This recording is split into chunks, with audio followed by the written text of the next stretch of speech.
சுதந்திர தின super offer. அனைத்து வீட்டு உபயோகப் பொருட்களும் மாபெரும் தள்ளுபடி விலையில் வாங்கிடுங்கள்.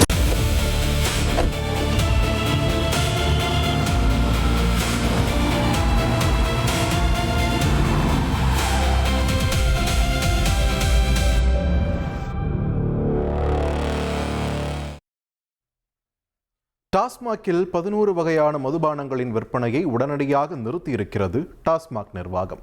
இதற்கான காரணம் என்ன? ஏற்கனவே இந்த மது வகைகளை வாங்கி வைத்திருப்பவர்கள் என்ன செய்யலாம் என்பது பற்றி விளக்க இணைகிறார் சிறப்பு செய்தியாளர் ரஞ்சித். வணக்கம் நேயர்களே. டாஸ்மாக் கடைகளில் மது வாங்கும் மது பிரியர்கள் அனைவரும் தெரிந்து கொள்ள வேண்டிய மிக முக்கியமான அறிவிப்பு ஒன்று வெளியாக இருக்கிறது. சரி, முதல்ல நடந்தது என்ன அப்படிங்கிறத பார்க்கலாம். திருவள்ளூர் மாவட்டம் பூந்தமல்லியில் கடந்த 11ஆம் தேதி, அதாவது ஒரு மதுபான உற்பத்தி தொழிற்சாலையில் ஒரு ஆய்வு நடத்துகிறாங்க FSSAI அதிகாரிகள். டாஸ்மாகில் பரவலாக விற்பனை செய்யப்படக்கூடிய 11 மது வகைகளின் விற்பனையை அதன் தொடர்ச்சியாகத்தான் நிறுத்தி வைக்க சொல்லி உத்தரவானது போடப்பட்டிருக்கின்றது.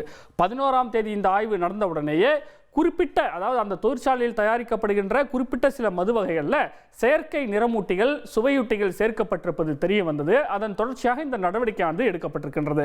இந்த 11 மது வகைகளை தயாரிக்கக்கூடிய அந்த நிறுவனத்துடைய பெயர் என்ன நம்ம பார்க்கும்போது என்ரிகா என்டர்பிரைசஸ் பிரைவேட் லிமிடெட் அப்படின்னு சொல்லியிருக்கிறாங்க. இந்த நிறுவனம் டாஸ்மாக்கு சுமார் 20க்கும் அதிகமான மது வகைகளை விற்பனை செய்து வருவதாக தகவலானது தெரிய வந்திருக்கின்றது. இதில் 11 வகைகளுக்கு மட்டுமே தற்போது தடையானது விதிக்கப்பட்டிருக்கின்றது. இந்த 11 வகைகளில் ஒரு டாஸ்மாகில் பொதுவாக மிக அதிகமாக விற்பனையாகக்கூடிய ஆர்டினரி ரக மதுபானங்கள் என்று சொல்லப்படுகின்றது. பெரும்பாலானவர்கள் விரும்பி வாங்கக்கூடியது அப்படிங்கிறதுனால இந்த தடை உத்தரவு மதுப்பிரியர்கள் மத்தியில் கலக்கத்தை ஏற்படுத்தி இருக்கின்றது. அந்த தடை செய்யப்பட்ட 11 மதுபான வகைகள் என்னென்ன அப்படின்னு நம்ம பார்க்கும்போது VSOP extra gold brandy, Louis Bernard XO blended premium brandy, McDowell's VSOP brandy, number 1 McDowell's fine brandy, Men's Club deluxe brandy, Honeybee fine brandy, இதைத் தொடர்ந்து Enrica VSOP select brandy, Enrica platinum reserve XO brandy, Enrica premium French brandy, இதே போல வீரன் special பிராந்தி என்ற ஒரு பிராண்டும் இருக்கு. இதுவும் ரொம்பவே மதுப்பிரியர்கள் மத்தியில் மிகவும் ஃபேமஸான ஒன்றாக இருக்கின்றது.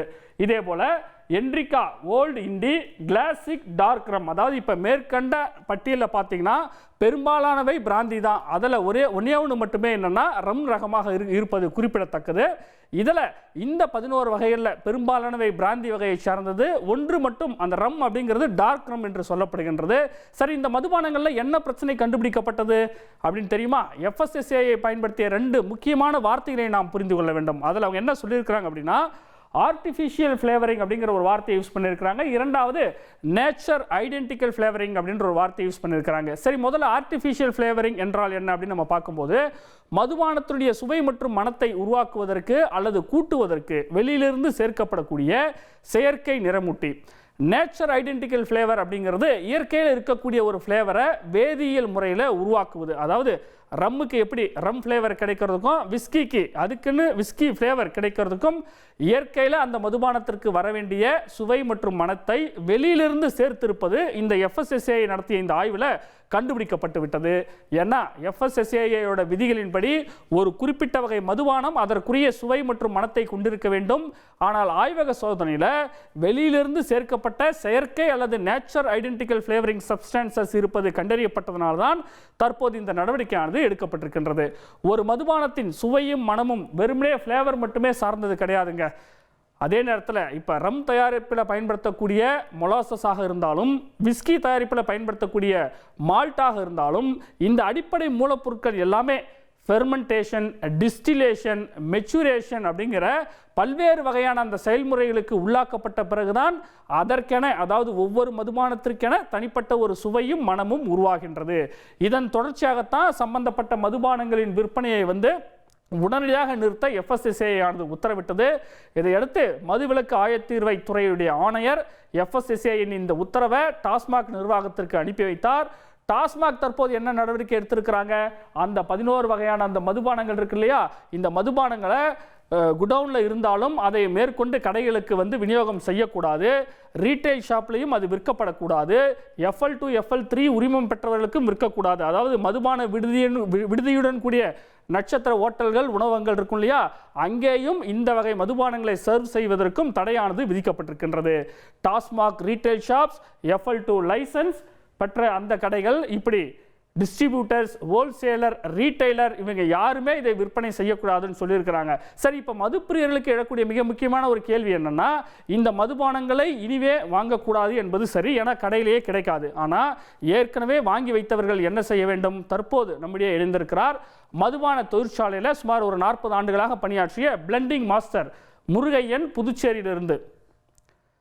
சார் வணக்கம். ஹலோ சார் வணக்கம். வணக்கம் சார். இணைப்பில் இணைந்தமைக்கு நன்றி சார். இப்போ மதுபான கலவை நிபுணராக நீங்கள் ஒரு 40 ஆண்டுகளாக பணியாற்றி இருக்கிறீங்க. இப்போ இந்த பட்டியலில் எல்லாமே பிராந்தியாக இருக்குது ஒன்று, அதுக்கு என்ன காரணம்? பொதுவாக இண்டஸ்ட்ரியில் ப்ராசஸ் வந்து எப்படி நடக்குது? இங்கே எந்த இடத்துல தவறு நடந்திருக்கும் சார்? இதில் தவறு நடக்கிறதுக்கு ஒன்றும் இல்லை சார். இது வந்து லாஸ்ட் ஒரு 25-30 இயர்ஸா 50 இயர்ஸா இது அப்படியே தான் சார் பண்ணின்னு இருக்கிறாங்க. இது IMFLன்றது வந்து இந்தியன் மேட் ஃபாரின் லிக்கர், அதாவது இந்தியாவில் உருவாக்கப்படுற வெளிநாட்டு மதுபானங்கள் இது, ரைட்டுங்களா சார்? இது வந்து இந்த ஃபெசிலிட்டிஸ் வந்து நம்ம சிந்தட்டிக்கா சம் ஃப்ளேவர்ஸ், அதாவது ஃப்ளேவர்ஸ், அதாவது synthetic flavours and natural identical flavours வந்து நம்ம ஆட் பண்றோம். இது வந்து சுவை ஊட்டிகள் சார்.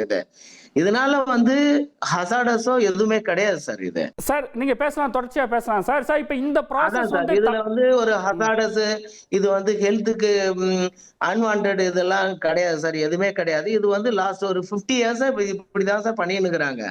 இது வந்து நம்ம வந்து VSOPன்றது வந்து வெரி ஸ்பெஷல் ஓல்டு பேல், ரைட்டுங்களா சார்? எக்ஸோன்றது, இந்த VSOPன்றது வந்து 3 இயர்ஸுக்கு கீழே இருக்கிற கிரேஸ் பீரியட் ஆட் பண்ணோம்னா அது VSOP. அப்புறம் எக்ஸோனாக்கா 10 இயர்ஸ் அண்ட் அபோவ் இருக்கிற மெச்சுரேஷன் ஆன கிரேஸ் பீரியட்டை வந்து நம்ம ஆட் பண்ணோம்னா அதுக்கு வந்து எக்ஸோ பிராண்டின்னு வாங்க சார். இதுதான் ரீசனு. அதே போல வந்து ஸ்காட்ச் வந்து, ஸ்காட்ச்ன்ற மெட்டீரியல் வந்து நமக்கு ஸ்காட்லாண்ட்ல இருந்து வருது சார். அது வந்து it is matured, naturally matured in Scotland. அங்க கிளைமேட்டிக் கண்டிஷனே வந்து லெஸ் தென் வந்து. சார் ஒரு நிமிஷம், நீங்க தவறு இல்லைன்னு சொல்றீங்க. இப்ப பொதுவா வந்து இயற்கையாக அந்த மதுபானத்துக்கு வர வேண்டிய சுவையோ மனமோ செயற்கையாக சேர்க்கப்படக்கூடிய பொருள் மூலம் வந்ததுன்னா அது கலப்படம் இல்லையா? அப்ப தவறு தானே? கலப்படம் கிடையாது சார். இது வந்து கலப்படமே கிடையாது. இது கலப்படம் இல்லை சார். இது ஆல்ரெடி நாங்க டெஸ்டிங் எல்லாம் பண்ணிருக்கிறோம், டெஸ்ட் ரிப்போர்ட் வச்சிருக்கிறோம், கொடுத்துருக்கிறோம். இது வந்து ஃபாரன்சிக் லேப்ல கொடுத்து செக் பண்ணி it is suit for human consumption சொல்லிட்டு சர்டிபிகேட் ஒரு பேட்சுக்கும் நாங்க வந்து சாம்பிள் எக்ஸாமினேஷன் அனுப்பி அந்த பேட்ச் அப்ரூவ் ஆனாதான் சார் பாட்டிலே பண்ணுவோம் நாங்க. ஓகே, நன்றி சார். இணைப்பில் வந்து உங்களுக்கு இது வந்து நம்ம சொல்லுங்க சார். சார் ஒரு பேட்சும் சார் நம்ம ஸ்பிரிட்டை எடுத்து அதுக்கு நம்ம வந்து சாதாரணமா ஸ்பிரிட் வெறும் சாராயத்தையே குடிச்சிட்டு போகலாமா சார்? சாராயத்துல இருந்து ஒரு அப்கிரேட் வரதுக்கு தான் இது IMFLன்னு ஒரு நேமே கிரியேட் பண்ணி, இது it is purely came from European கண்ட்ரீஸ்ல இருந்து வந்ததுதான் சார். அதை தான் நம்ம ஃபாலோ பண்ணிட்டு இருக்கிறோம் இத்தனை வருஷமா. நன்றி சார். இணைப்பில் வந்து உங்களுடைய கருத்துக்களை பகிர்ந்தமைக்கு மிக்க நன்றி. தொடர்ந்து நம்முடைய பொது சுகாதார நிபுணர் திரு குழந்தைசாமி இணைகிறார். சார் வணக்கம். இப்போ மதுப்பிரியர்கள் பல பேர் வந்து ஏற்கனவே காசு கொடுத்து வாங்கிட்டோம், அதை எப்படி வீணாக்குறது அப்படிங்கிற ஒரு மனநிலையில் இருப்பாங்க. இப்போ அவங்க என்ன செய்யலாம் சார்? வணக்கம். தந்தி டிவி நேயர்களுக்கு எனது வணக்கம். அதாவது ஏற்கனவே காசு கொடுத்து வாங்கியிருந்தாலும் அவங்க எந்த கடையில் வந்து அவங்க வாங்கினாங்களோ அந்த கடையில் வந்து அவங்க ரிட்டர்ன் பண்ணி பணத்தை திரும்ப பெற்றுக்கொள்ளலாம். இதுதான் ப்ரொசீஜரு.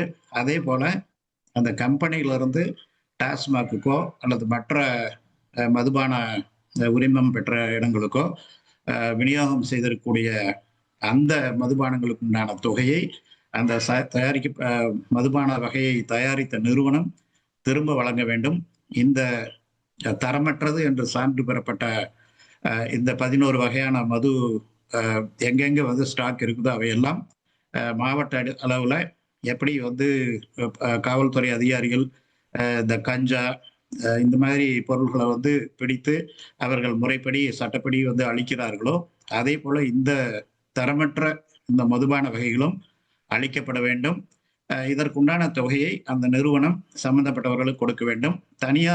தனிப்பட்ட நபர்கள் அந்த மதுபான வகைகளை வாங்கியிருந்தால் அதை திரும்ப ஒப்படைத்துவிட்டு பணத்தை திரும்ப பெற்றுக் கொள்ளலாம். சார், இப்போ டாஸ்மாக் நிர்வாகம் அப்படி சொல்லலையே. டாஸ்மாக் நிர்வாகம் இருக்கிற ஸ்டாக்கை மேற்கொண்டு விற்க வேணாம் தான் சொல்லியிருக்கிறாங்க. இப்போ ஏற்கனவே யாராவது வாங்கி வச்சிருந்தா அதை கொடுத்து ரீஃபண்ட் வாங்கிக்கலாம்னு எதுவும் சொல்லலையே. அந்த மாதிரி பாலிசி பொதுவாக இதில் இருக்கா இப்படி? இல்லை, பொதுவாகவே சட்ட நடைமுறை டெண்டர் கண்டிஷன்ஸ் மீறப்பட்டிருந்தால் அந்த டெண்டர் கண்டிஷன்ஸ்லேருந்து தரமற்றது என்று கண்டுபிடிக்கப்பட்டால் அதற்குண்டான போக்குவரத்து செலவு உட்பட எல்லாவற்றையும் அந்த நிறுவனம் தான் ஏற்றுக்கொள்ள வேண்டும். இதுதான் பொதுவாக அரசு நிறுவனங்கள் கடைபிடிக்கக்கூடிய வழிமுறைகள். அது டாஸ்மாக் மதுபான வகைகளுக்கும் அது கண்டிப்பாக பொருந்தும். அந்த சரக்குகளுக்கு உண்டான நஷ்டத்தை அவர்கள் தான் ஏற்றுக்கொள்ள வேண்டும். அரசு ஏற்றுக்கொள்ள முடியாது, தனிநபர்களும் ஏற்றுக்கொள்ள முடியாது. இதுதான் சட்ட விதிமுறைகள். சார், இப்போ ஆர்டிஃபிஷியல் சப்ஸ்டன்சஸ் அதிகமாக இருக்கு அப்படின்னு சொல்லும்போது ஒருவேளை தண்ணீர் அதிகமாக ஊற்றி குடித்தால் அதற்கு இது ஒரு தீர்வாக இருக்குமா? அப்படி பார்க்கலாமா? கண்டிப்பாக அது ஒரு தீர்வாக இருக்காது. 2006 food safety and standards act of India அப்படிங்கிறது 2006 அந்த சட்டம் கொண்டு வரப்பட்டது. அந்த சட்டத்தில் அது எஃபெக்ட்டுக்கு எப்போ வருது அப்படின்னு சொல்லி நம்ம பார்க்கும் பொழுது ஆகஸ்ட் 5, 2011 தமிழ்நாடு உட்பட இந்தியா முழுக்க இந்த சட்டமானது அமல்படுத்தப்பட்டிருக்கின்றது. இந்த சட்டம் எதற்காக கொண்டு வரப்பட்டது என்றால், அதாவது மது குடிப்பதே ஆரோக்கியத்தை அளிக்கின்றது. அதுல இது போன்ற தரமற்ற கலப்படமான தரமற்ற அந்த ஸ்டாண்டர்ட்ஸுக்கு பொருந்தாத ஸ்டாண்டர்ட்ஸை மீறி தயாரிக்கப்பட்ட மதுவைகளை குடிக்கும் பொழுது இன்னும் அதிகமான பாதிப்புகள் ஏற்படுவதற்கான வாய்ப்பு இருக்கின்றது. இதை திருப்பி கொடுக்கறது தான் ஒரே வழி. தண்ணீர் கலந்து குடிப்பதனால் எந்த பிரயோஜனம் கிடையாது. அந்த ஸ்டாண்டர்ட்ஸ்ல என்னென்ன பொருள்கள் கலக்கக்கூடாது, உதாரணத்துக்கு போதை மருந்துகள், தூக்கம் வரக்கூடிய மருந்துகள், psychotropic drugs, addiction producing drugs, paraldehyde, இது மாதிரி குளோரால் ஹைட்ரேட், இது மாதிரி பல்வேறு கெமிக்கல்ஸ் எதெல்லாம் அதில் இருக்கக்கூடாது அப்படின்னு சொல்றாங்க. அதே மாதிரி செயற்கையான நிறமூட்டிகள், ஆர்டிபிஷியல் ஏஜென்ட்ஸ் சுவை மனம் இதை கொடுக்கக்கூடிய ஃப்ளேவர்ஸ் யூஸ் பண்ணக்கூடாது அப்படின்னு சொல்லியிருக்காங்க. நிச்சயமா அதை அந்த தரத்தை மீறி நம்ம யூஸ் பண்ணோம், அதெல்லாம் கலந்துருந்தோம் அப்படின்னு சொன்னா அது கலப்படம். இந்த கலப்படத்துப்படி இந்த பொருள்களை சீஸ் பண்ணலாம். அவங்க மேல கோர்ட்ல வழக்கு தொடுக்கப்பட்டு உரிய சட்ட நடவடிக்கைகள் food safety and standards of India சட்டத்தின்படி எடுப்பார்கள், கண்டிப்பா எடுப்பார்கள். இப்போ தடை செய்யப்பட்ட இந்த பிராண்டட்ல பெரும்பாலும் பார்த்தீங்கன்னா மதுப்பிரியர்கள் பல பேர் வாங்கி விரும்பி குடிக்கக்கூடிய ஒரு ரகமாக இருக்குது. இது தற்காலிக தடையா இருக்குமா இல்லை நிரந்தரமா இருக்குமா? என்ன நடவடிக்கை? இது வேண்டுமென்றே எனக்கு முன் பேசிய மதுபான தொழில் சம்பந்தப்பட்டவர்கள் இது கலப்படமே இல்லைன்னு சொல்லிட்டு ஆர்கியூ பண்றாரு. ஸோ அவருடைய கருத்தின்படி நம்ம பார்க்கும் பொழுது இது இவர்கள் தெரிந்தே திட்டமிட்டே செய்திருக்கின்றார்கள் என்பது தெளிவாக தெரிகின்றது. தெரிந்தே திட்டமிட்டே செய்திருக்கின்றார்கள் என்றால் இது போன்ற நிறுவனங்களை நிரந்தரமாக மூடுவதற்கும் வெளியிருக்கின்றது, அல்லது தற்காலிகமாக மூடி இந்த சட்ட நடவடிக்கைகள் முடிந்த பிறகு மீண்டும் அனுமதி அளிப்பதற்கும் வழிவகை இருக்கின்றது. பட் நிச்சயமாக இது போன்ற ஒரு நிறுவனங்கள் நாங்கள் 50 வருஷமா நாங்கள் இதைத்தான் பண்ணிட்டு இருக்கிறோம்னு தெரிஞ்சு இப்போ இந்த நிறுவனத்தில் மட்டும் இல்லை, பல நிறுவனங்கள் ஒரு ஓப்பனா சொல்றாரு. இதுல இருந்து நம்ம தெரிஞ்சுக்க வேண்டியது என்னன்னா, இந்த ஃபுட் சேஃப்டி அண்ட் ஸ்டாண்டர்ட்ஸ் துறை இன்னும் எல்லா நிறுவனங்களை சேர்ந்த எல்லா வகையான மதுக்கள்ல இருந்து நம்ம சாம்பிள்ஸ் எடுத்து டெஸ்ட் பண்ணணும் அப்படிங்கிறத நம்ம இப்போ அவருடைய ஸ்டேட்மெண்ட்ல இருந்து இன்னைக்கு நடந்திருக்கிற இன்சிடென்ட்ல இருந்து நம்ம தெரிந்து கொள்ள முடிகின்றது. கடந்த சில வருடங்களுக்கு முன்னாடி பாத்தீங்கன்னா தஞ்சாவூர்லையும் மயிலாடுதுறையிலையும் அடுத்தடுத்து 1 மாத இடைவெளியில சயனைடு கலந்து இறந்துட்டாங்க. அந்த சயனைடு கிரிமினல் குற்றத்துக்காக ஒரு குறிப்பிட்ட நபரை கொலை செய்ய வேண்டும் என்ற நோக்கத்திற்காக இது கண்டாமினேஷன் செய்யப்பட்டது, கலப்படம் செய்யப்பட்டது என்று காவல்துறை அறிக்கையில் தெரிகின்றது. ஆனால் உண்மை என்னவென்றால், பொதுவாக மதுவில் மதுபானம் தயாரிக்கும் பொழுது அதுல சயனைடு ரெசிடியூஸ் உண்டாவதற்கான வாய்ப்புகளும் இருக்கின்றது. அதாவது சயனைடு ரெசிடியூஸ் கொஞ்சமா இருந்தாலும் அது உங்களுக்கு உடனடியாக மரணத்தை ஏற்படுத்தாது, ஆனா உடல்ல கடுமையான பாதிப்புகள் ஏற்படுத்தும். குறிப்பா இந்த ஸ்டோன் ஃப்ரூட்ஸ் அப்படின்னு சொல்லக்கூடிய ஆப்ரிகாட்டு, செர்ரி, இந்த மாதிரி ஃப்ரூட்ஸ்ல இருந்து தயாரிக்கும் போது அதனுடைய பை ப்ராடக்டா சயனைடு கூட வர்றதுக்கு வாய்ப்பு இருக்கு. அதாவது சயனைடு மது குடிக்கிறோம் அப்படிங்கிறதும் சயனைடு குடிக்கிறோம் அப்படிங்கிறது வந்து கிட்டத்தட்ட ஒன்றுதான். என்ன சயனைடு வந்து மதுவில் வந்து லோ கான்சன்ட்ரேஷன் இருக்கிறதுனால அது உடனடி பாதிப்பு வந்து ஏற்படுத்துறது இல்லை. ஆனா கொஞ்சம் கொஞ்சமா அந்த சயனைடு வந்து மனிதர்களை வந்து கொல்லக்கூடிய ஒரு வாய்ப்பு இருக்கின்றது. அதே மேல வந்து மெத்தனால் லாபம் கலக்கிறதுக்காக வந்து மெத்தனாலும் கலக்கிறதுக்கு வந்துட்டு வாய்ப்பு இருக்கு. அதிக லாபம் கிடைக்கும். மெத்தனால் கலந்தாக்க அதிக லாபம் கிடைக்கும்.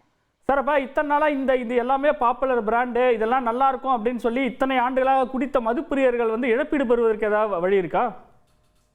இந்த இழப்பீடுகள் வந்து கண்டிப்பாக அந்த நிறுவனங்களின் மீது கண்டிப்பாக வழக்கு தொடர முடியும். ஆனால் பல பேர் குடித்திருக்கிறதுனால அந்த இழப்பீட்டை யாருக்கு பிரித்து கொடுப்பது என்ற சட்ட சிக்கல்கள் எழலாம்.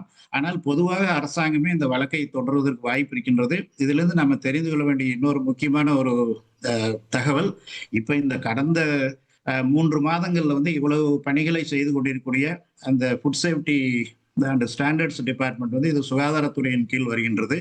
இது கடந்த காலங்களில் கடந்த ஆட்சிகள் வந்து அவங்க என்ன செஞ்சாங்க அப்படிங்கிறது வந்து இப்ப ஒரு மிகப்பெரிய கேள்வியாக எழுகின்றது. ஸோ அதனால இது வந்து அரசாங்கம், இன்றைக்கு இருக்கக்கூடிய அரசாங்கம் மது வந்து எல்லா விதத்திலையும் வந்து மது போதையை ஒழிப்பதற்கு நம்ம வந்து முயற்சி செய்ய வேண்டும், மக்கள் நலமாக வாழ வேண்டும் என்ற எண்ணத்துடன் செயல்படுவது இது தெளிவாக தெரிகின்றது.